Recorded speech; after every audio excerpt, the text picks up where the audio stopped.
প্রিয় ছাত্রছাত্রীরা, আজকে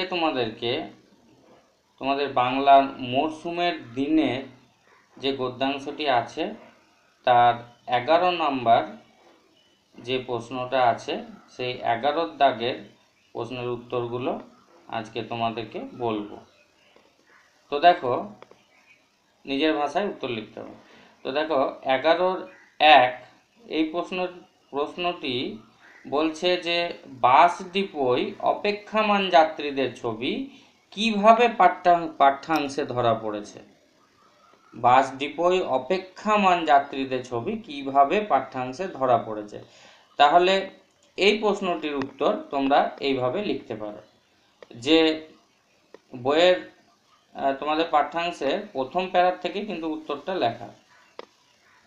ছোট মফস্বল শহরের বাস ডিপোয় বাস দাঁড়িয়ে ধরাধরি করে মাল তুলছে বাসের কন্ডাক্টর আর ক্লিনার। যাত্রীরা নিজের নিজের জায়গায় হাতের জিনিস রেখে অনেকে বাইরে এসে দাঁড়িয়েছে এবং বাসের সামনেই একটা চায়ের দোকানে বেঞ্চিতে বসে ড্রাইভার চা খাচ্ছে। যাত্রীরা ড্রাইভারের দিকে নজর রেখে ঘোরাঘুরি করছে। আচ্ছা, এটা হয়ে গেল। এরপরে দেখো 11-2 দাগের যে প্রশ্নটা আছে সেটা হলো গ্রামের সঙ্গে শহরের যে এখনো নারীর টান, এই নারীর টানের প্রসঙ্গ রচনাংশে কিভাবে এসেছে। তো এই উত্তরটা তোমরা এইভাবে তোমরা লিখতে পারো যে বাংলার গ্রাম্য মানুষদের প্রধান সম্পদ হলো ধান। ধান কেটে চাষিরা যখন বাড়িতে নিয়ে আসে তখন চাষিরা আনন্দে মেতে ওঠে।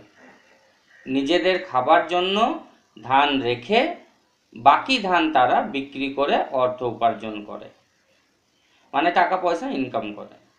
হাতে পয়সা এলেই তখন গ্রামের মানুষ শহরে যায়।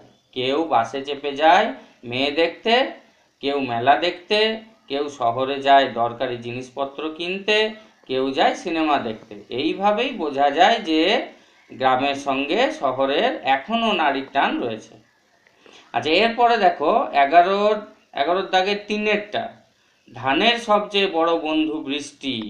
বৃষ্টির সময়ে ধান ক্ষেতের ছবিটি কেমন। অন্য যে যে মাসে যে যে সময়ে ধান চাষ হয়ে থাকে তা লেখো। দেখো, বৃষ্টির সময়ে ধান ক্ষেতের ছবিটি কেমন কেমন হবে, এইভাবে তোমরা লিখতে পারো যে বর্ষাকালের বৃষ্টির সময়ে চাষিরা আনন্দে হোগলার তৈরি মাথাল, মানে একটা টুপি মাথায় নিয়ে মাথাটি ঢেকে বৃষ্টির মধ্যেই গামছা পরে চাষিরা বেরিয়ে পড়ে মাঠের কাজে। বৃষ্টির মধ্যেই ধান রোয়া আল বাঁধার কাজ করতে থাকে। কিছুদিন পর জমিতে ধান গাছ বেড়ে উঠতে শুরু করে তখন চাষিরা মাঝে মাঝে ধান জমি নিড়িয়ে দেয়। সমস্ত কাজ শেষে চাষিরা ধান কাটার অপেক্ষা করে।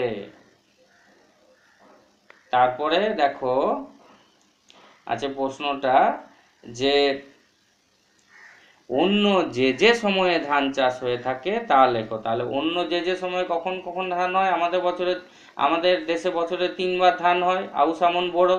তাহলে আউশ ধান চাষ হয় গ্রীষ্মকালে রোপণ করা হয় এবং ভাদ্র আশ্বিন মাসে কাটা হয়। আমন ধান বর্ষাকালে রোপণ করা হয় আর শীতকালে কাটা হয়, আর বোরো ধান শীতকালে রোপণ করা হয়, গ্রীষ্মকালে কাটা হয়। আচ্ছা, এরপরে দেখো 11-4 দাগেরটা, আগে বছর আরম্ভ হতো অগ্রহায়ণে, এর সম্ভাব্য কারণ কি।